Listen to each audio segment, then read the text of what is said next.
Hello everyone. Previously we were successful in solving of designing a LRU cache with the given this one, right,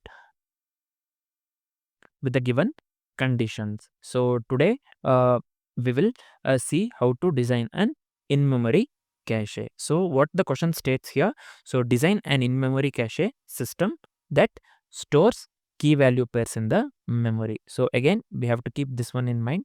Basically they are asking to design an in-memory caching system that stores a key value pairs in the memory, and second one is supports TTL, nothing but time to live for entries. So first one is it stores the key value pairs in the memory, and it has to support the TTL as well, nothing but time to live for entries. Also the third one and the final one is nothing but efficiently handles data expiry and retrieval. So I hope this concept is completely clear, right?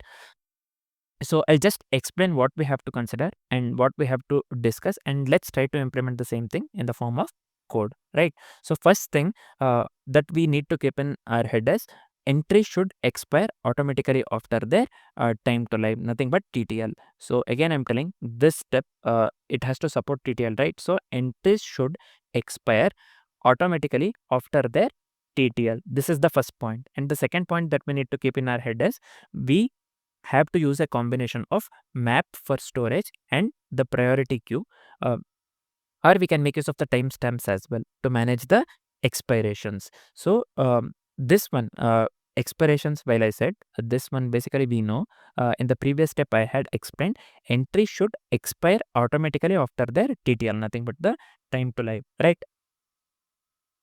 This one, for that sake itself, I said this is important, we need to remember this one. So again I'm telling, just try to remember this one.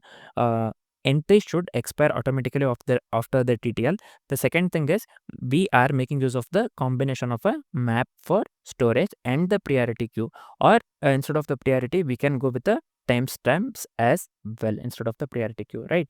So just to manage the expirations. The third and the final one is we have to include operations for adding, retrieving and deleting the data. Again I'm telling the final one, it's simple. We have to include the operations for adding, retrieving and deleting the data, right? So let's try to implement the same thing with the in the form of code. Let's see the solution basically. So initially we are designing the in-memory cache, right? So I'll just consider here, I'll just come here and let me consider in-memory cache as the class name. This is fine. Let me define the constructor inside the class. So within the constructor, we should have the key and value, right? So I'll just consider key as key and value. We have to have the value along with the expiry. So I'll just be considering the new map here. So I'll just be going here in this way, cache new map. So here I have said we are storing in this format. Basically this stores, let's consider in this format, key as key and the value as value along with the expiry here. This is fine. I'll just come out of this constructor. Let's make use of the different methods, right? So we'll be making use of set, get, delete as well as the cleanup methods. These are the four methods that we'll be making use of, and let's see what this methods basically does. So then finally we'll see the test case or the usage, right? So I'll just come here, let me make use of the set method. Initially I'll just pass the parameters key, value, also TTL here. This is fine. And next let me give here expiry. So I'll just give here date dot now, and also for the expiry I'll just give here TTL. So we have to update the value, right, after this one. For that I'll just be making use of set property And as I've said, we'll be going in this format, right? So key as key and value as value and expiry. So I'll copy the same thing, or let me type this one very quickly. So I'll just give here key, and this one will be key. This one will be value, and along with this one, let me give here expiry. This is fine. This is just the set method. After the set method, let's go for the get method, right? So within the get, I'll just pass the key. So we have to get the value right here. Set is nothing but the updation. Get is nothing but the getting the value. So if here of this, uh, if cache does not have the it doesn't has the particular key, it doesn't have the particular key basically, so we will be returning null. We have to return some object, so we have to return something in the form of object, so I'll be giving null here if the cache doesn't have the particular key. So if the value is not found basically, so to find the to get the value, we'll be going with the key always, right? While we are making use of the map. So if it is not found, then we will be returning the null. So I'll just consider one variable name entry. So let me get the value by making use of cache. If we have value, then we can make use of the this one cache.get of key, right? So we'll be making use of the get property to get the key. Finally, I'll just quickly write one condition which is very simple to understand here. So I'll just give here entry dot expiry if it is less than the date today, nothing but the date dot now, today's date. So current date, if I have to tell clearly, current date, nothing but if the expiry is less than the current date, then what we will do, we will we will delete the particular value by making use of the particular key. Nothing but we are removing the expired entry here. If the expiry is less than the current date, we are deleting the or removing the expired entry. That's what we are doing in this step in the line number 23. I hope this is clear. Finally, we will return null. We'll not be having anything, so we'll be returning null. Finally, what we have to return here we have to return the value, right? So I'll just give here entry dot value. So this is fine. Why this is throwing error here? Oh yeah, this has to be here after this bracket. So yeah, I'll just format this one once. Sorry. Now I have placed this one correctly.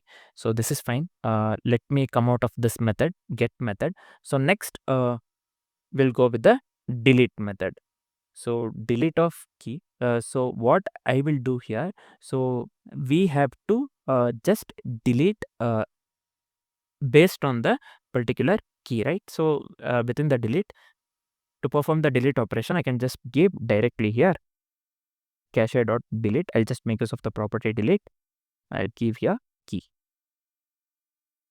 This is fine. I'll just come out of the delete method. Finally, so not finally, I think this one is the last method, right? So I just said we'll be going with the for method. So set get, we have went with the delete. Yeah, this one is the final one. Let's go with the cleanup method. So here, let me make use of the for loop. So here I'll just consider within the array key. We are considering this one within the array. So key and entry within the cache. So this is fine. Then let me quickly write one condition here.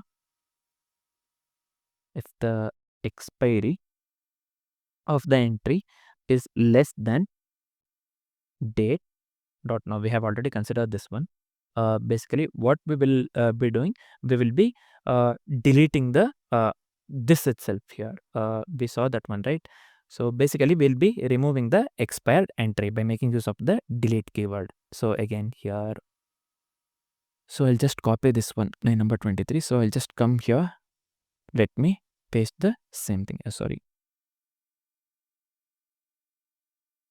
So why this is taking in the previous thing? Let me type instead here.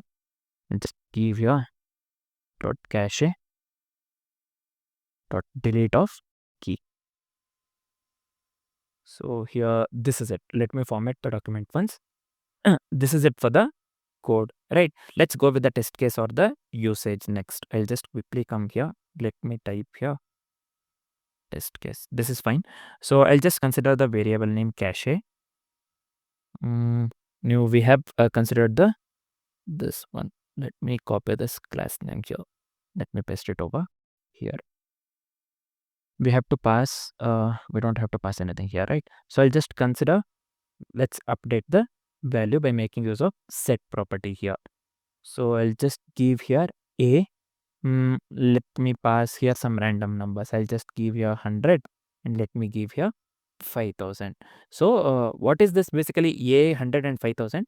Key, A is nothing but the key with the value 100, and this one, as I have said here earlier here, so we are storing in the form of key and the value in the form of value and expiry here. So key will be A here, right? So we are updating the value here, nothing but we are providing a key and the value in the by making use of the set property. Set property you should be knowing. As I have said, if you don't know the map and this one, hash map and hash set, please do go through the this one JavaScript playlist that we discussed on earlier. Basically, I have clearly explained all the properties of hash map and hash set along with the simple examples. You'll clearly understand whatever I'm writing here. So the set property, we are just updating the values by making use of, by setting the key here, key to A, and the value will be 100 and the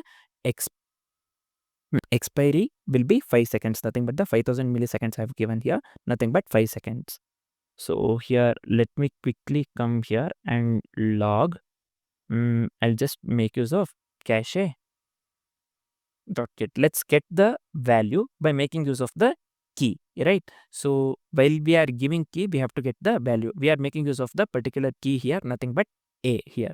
So I have to get the value 100 right here. So we have provided the value 100 which expires in 5000 milliseconds, nothing but 5 seconds, and the key is A. We have set this one by making use of set property. Then here, while I try to get the value by making use of this get property, and I have given here key A, I have to get the output 100 here. So I'll just comment this one and write I have to get the output 100 here based on the key that I have provided right here. So I hope this is clear. This is simple, right? Final step is, let me make use of the set timeout here. Set timeout. Let me come here quickly. Let me log something here. I'll just keep here. Let's get the value based on the key. Again, I'll give the same thing based on A. We only have given this key value and the time expiry, right? So I'll just give here the key, and finally let me set this one to the 6000. So I'll just give here 6000 milliseconds, nothing but we have to get null after 6 seconds, right? So we are making use of the timer function here. The output that we need based, we are getting the value based on the key, and we have to get the null after 6 seconds, right? So I'll just come here quickly, format this one. So this is it for this one. So let's try to run this one. Let's see what output we get. So I'll just quickly come here. Let me give node here. Let me copy this one. Just give me a second.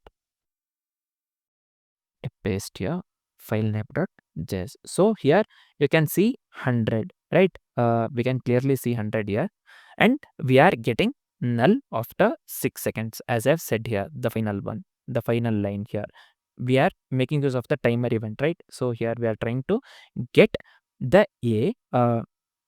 This one, basically this should display null after 6 seconds. We are setting the timer to 6000 milliseconds or the 6 seconds. So the 100, this one, based on this one we know here, right? So we are trying to get the value based on this key. So we have to get the value that we have passed is 100. So we are getting the value 100, and finally here we have to get the null based on this one, timer events and whatever we are logging here.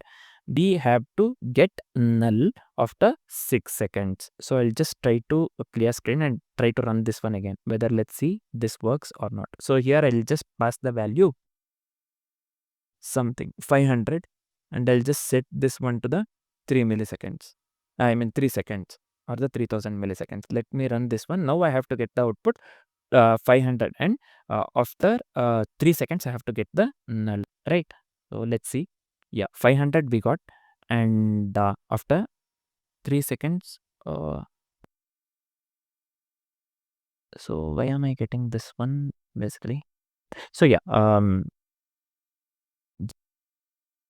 yeah, here we have set the timer here to 5 seconds, right?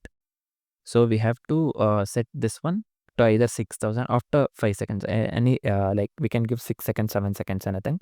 But instead I have given 3000, nothing but the 3 seconds. So we are getting 500. This one is correct. So let me do one thing here. I'll just set this one to the 7000. So 7 seconds, right?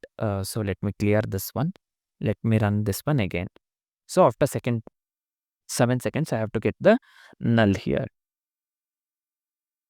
So yeah, we are getting 500 and null, which is absolutely correct. So we have successfully solved designing the in-memory cache with the certain conditions as they have mentioned right here. I hope this is completely clear. Next, we will try to solve, or we will try to design the snake and ladder game. Right. For now, this is it. Thanks for watching, guys.